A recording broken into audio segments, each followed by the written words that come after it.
Welcome back to social science class. In this module, you will learn more about what are the different types of government. In this chapter, you are going to learn only two types of government. The first one is monarchy and the second one is democratic. Democratic, as you all know that, isn't it? India is a democratic country and we the people have a right to elect our representative. If a particular law is violated, people can come forward. Now we can study what is monarchy. Monarchy is a form of government where the king or a queen has a power to make decision or to run a government.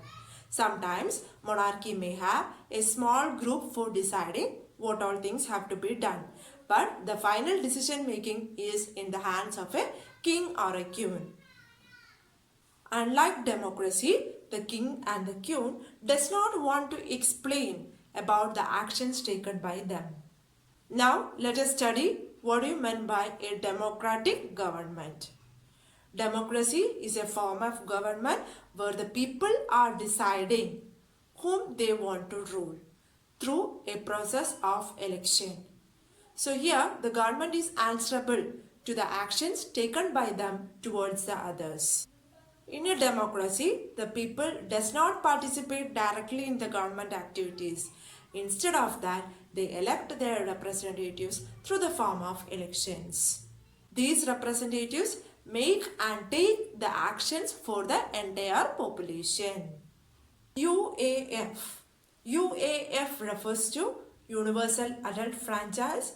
Here, all the person in our country have the age of 18 and above 18 years old have a right to vote and elect their representatives. So, the person who is having the 18 years or above 18 years have a right to cast their vote in order to select their representatives. Children, can you imagine a situation where the women and the poor people are not able to cast their vote? Yes, before independence, it has happened like that. The people who does not own property or the men who does not own property or propertyless persons and who is not educated and the women were not allowed to cast their vote. Only a person who is having their property, that means men having their property, can cast their vote.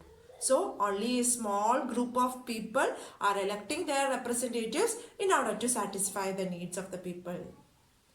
And after a long struggle made by our leaders like Mahatma Gandhi, thus emerged the UAF, that is Universal Adult Franchise. This refers to all the persons who is above 18 years old. That means 18 and above 18 years old have their right to cast their vote in order to elect their representatives. Hope this chapter is clear to you. Thank you all. See you in the next class.